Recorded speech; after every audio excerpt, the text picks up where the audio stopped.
నమస్కారం ప్రజలారా, మా యూట్యూబ్ ఛానల్. నా పేరు రాజు. ఆంధ్రప్రదేశ్లో వైసీపీ ప్రభుత్వంలో జరిగిన 3,500 కోట్ల మద్యం కుంభకోణంలో జరిగిన విషయం అందరికీ తెలిసిందే. ఈ కుంభకోణంలో దేశంలోనే అత్యధిక కుంభకోణంగా దీన్ని చూస్తారు. ఢిల్లీలో జరిగింది, కేరళలో జరిగింది, కానీ ఆంధ్రప్రదేశ్లో అంతా 3,500 కోట్ల మద్యం కుంభకోణం ఇది కనీ విరిగింది. అట్లాంటి మద్యం కుంభకోణంలో 2019 నుంచి 2024 వరకు జరిగిన ఈ మద్య కుంభకోణంలో జరిగిన విషయాలు కూడా మనకు తెలిసే ఉంటుంది. ఈ కుంభకోణంలో ఈ మద్యం స్కామ్లో ఒక్కొక్కరు అరెస్ట్ చేయడం కూడా జరిగింది. ఈ అరెస్టులో ఎంపీ మితిన్ రెడ్డి గారిని కూడా అరెస్ట్ చేయడం జరిగింది.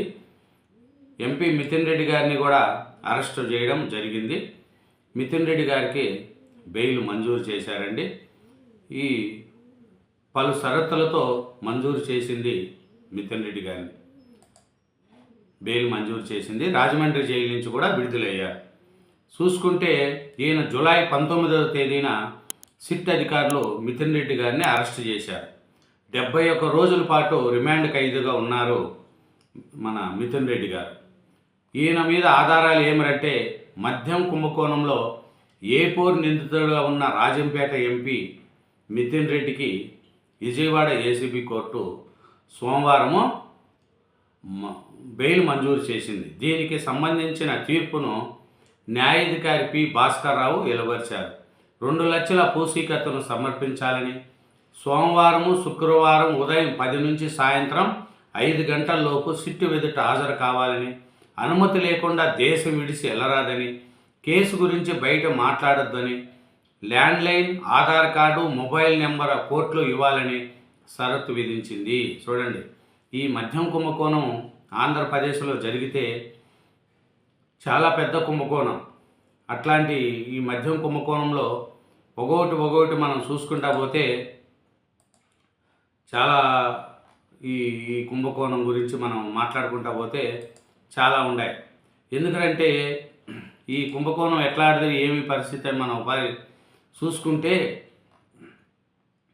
ఇది జగన్ జమానాలో జరిగిన 3,500 కోట్ల మద్యం కుంభకోణంలో అత్యంత కీలక భూమిక పోషించిన ఎక్సైజ్ శాఖ మాజీ అధికారి ఎంగట సత్యప్రసాద్పై A3పై కూడా చట్టపరమైన చర్యలు తీసుకోవచ్చు అనేది కూడా మనకు తెలుస్తుంది. అలాగే ఈ మద్యం కుంభకోణంలో ఇంకా చాలామంది కూడా ఉన్నారు. వాళ్ళల్లో చూసుకుంటే ఇప్పటికి 3-4 బెయిల్ వచ్చింది. ఈ బెయిల్ వచ్చిన వాళ్ళల్లో మనం ఒక్కొక్కరిని చూసుకోగలిగితే, ఎందుకంటే ధనంజయ రెడ్డి గారికి, కృష్ణమోహన్ రెడ్డి గారికి, గోవిందప్పకు ఇంతకుముందు బెయిల్ వచ్చింది. ఇప్పుడు మితిన్ రెడ్డి గారికి కూడా బెయిల్ వచ్చింది. ఏమిరంటే వైసీపీలు చెప్పేదాని ప్రకారం ఏం చెప్తున్నారు అంటే, మద్యం కేసులో ఆయన పాత్రను నిరూపించే ఆధారాలు లేవు అని కోర్టు చెప్పింది. ఆరోపణల ఆధారంగా అమూల్యమైన బెయిల్ హక్కులను తిరస్కరించలేము. నిందితుడి పాత్ర ఆధారాలు కాకుండా కేవలం తీవ్రమైన కేసు అనే కారణంతో బెయిల్ నిరాకరించలేము అనేది కోర్టు చెప్పినట్టు వైసీపీ వాళ్ళ దాని ప్రకారం మనకు తెలుస్తుంది.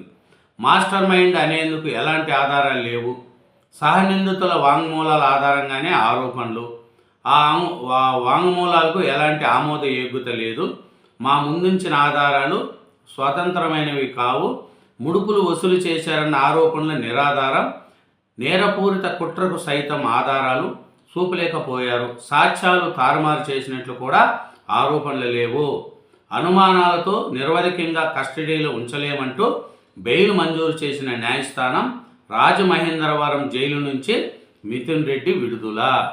అది ఎందుకంటే ఈ మద్యం స్కామ్లో ఇప్పుడు 4 బెయిల్ వచ్చింది. ధనంజయ రెడ్డి గారికి, కృష్ణమోహన్ రెడ్డి గారికి, గోవిందప్ప గారికి, మితిన్ రెడ్డి గారికి ఇప్పుడు బెయిల్ వచ్చింది. ఈ కేసులో ఏమీ లేదు కాబట్టి బెయిల్ ఇచ్చిందని వైసీపీ వాళ్ళ ద్వారా తెలుస్తుంది. ఇంకా మనం చూసుకుంటే ఈ కేసుల యొక్క ప్రాధాన్యత ఏమనేది కూడా ఒకసారి మనం చూసుకుంటే, ఈయన జూలై 19న మిథున్ రెడ్డి గారిని అరెస్ట్ చేశారు. 71 రోజుల పాటు జైల్లో రిమాండ్ ఖైదుగా ఉన్నారు.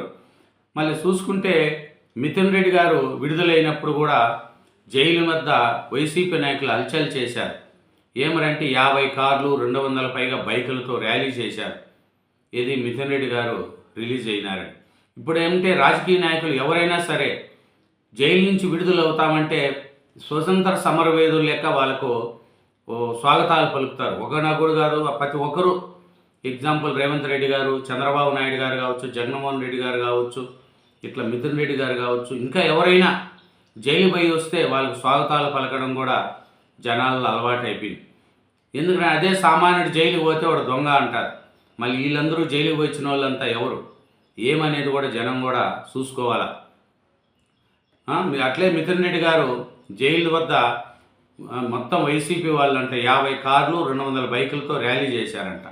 ఏమి స్వతంత్ర సమరయోధుడని ర్యాలీ చేశారా చెప్పండి? 3,500 కోట్ల మద్యం స్కామ్లో ఆయన చేసినట్టు కూడా ఆరోపణలు వచ్చినాయి. సిట్టు అందుకు అతన్ని జైల్లో వేశారు. 71 రోజుల పాటు ఉన్నారు. మళ్ళీ అట్లాంటి ఆయనకు స్వాగతాలు పలకడం ఏం చేయడం అనేది కూడా తెలుస్తుంది. ఈ సిట్టు విచారణలో చూసుకుంటే ఇంకా చాలామంది ఉన్నారు. ఎవరెవరు ఏమి అనేది కూడా మనం ఒకసారి చూసుకుంటే ఈ పరిస్థితి ఒకటి చూసుకుంటే ఈ మద్యం స్కామ్లో ఇంకా చాలామంది ఉన్నారు. ఈ సత్యప్రసాద్ గారు కావచ్చు. ఈ ఏమరంటే 2019 నుంచి 2024 మధ్య రాష్ట్ర బేవరేజెస్ కార్పొరేషన్ మార్కెటింగ్ ప్రత్యేక అధికారిగా ఈయన చక్రం తిప్పారు. ఎవరు? సత్యప్రసాద్పై. ఈయన కూడా అరెస్ట్ చేస్తారనేది కూడా తెలుస్తుంది. దీంట్లో చూసుకుంటే రాజ్ కసిరెడ్డి దీంట్లో మొత్తం ప్లాన్ చేసిన సత్యప్రసాద్ తయారు చేశారని వైసీపీ ఎంపీలు మిథున్ రెడ్డి, విజయసాయిరెడ్డి, జగన్ మాజీ ఐటీ సలహాదారు రాజ్ కసిరెడ్డి, కేంద్ర సర్వీసుల నుంచి రాష్ట్రానికి వచ్చిన డి వాసుదేవరెడ్డి తదితరులు తరచూ సమావేశమై 2019 అక్టోబర్ నాటికి పకడ్బందీగా సిద్ధం చేశారని సిట్టు వర్గాల ద్వారా తెలిపాయి. లిక్కర్ ఆర్డర్లు, డిపోల్లో సరఫరా, ప్రభుత్వ రిటైల్ అవుట్లెట్లలో మద్యం విక్రయాలన్నీ ఈయనే నియంత్రించేందుకు ఆధారాలు లభ్యమయ్యాయని కూడా వెల్లడించారు. ఈయనే సత్యప్రసాద్ గారంట. ఇట్లా ఈ మద్యం స్కామ్లో సత్యప్రసాదం కూడా అరెస్ట్ చేస్తారు అనేది కూడా తెలుస్తుంది. ఇట్లా మన మిథున్ రెడ్డి గారిని చూసుకుంటే బెయిల్ మీద రిలీజ్ అయ్యారండి. ఏమిరంటే 71 రోజుల పాటు రిమాండ్ ఖైదుగా ఉన్నారు. సోమవారం సాయంత్రం 5:55 రాజమండ్రి జైలు నుంచి మిథున్ రెడ్డి గారు రిలీజ్ చేశారు. ఏమిరంటే ఈయన మద్యం కుంభకోణంలో ఏ పోరుగా ఉన్నారు మన మిథున్ రెడ్డి గారు. ఈయన 2 లక్షల పూచీకత్తును సమర్పించాలని సోమవారం, శుక్రవారం ఉదయం 10 నుంచి సాయంత్రం 5 గంటల లోపు సిట్టు ఎదుట హాజరు కావాలనేది కూడా కోర్టు షరతు విధించింది. అలాగే అనుమతి లేకుండా దేశం విడిచి వెళ్ళరాదని కూడా షరతు విధించింది. కేసు గురించి బయట మాట్లాడొద్దు అనేది కూడా కోర్టు షరతులతో కూడిన మిథున్ రెడ్డి గారికి బెయిల్ ఇచ్చారండి. సోమవారం సాయంత్రం 5:55 రాజమండ్రి జైలు నుంచి మిథున్ రెడ్డి గారు విడుదలయ్యారు. ఇదేనండి. Thank you very much. Channel subscribe చేయండి, నా వీడియోను లైక్ చేయండి. Thank you.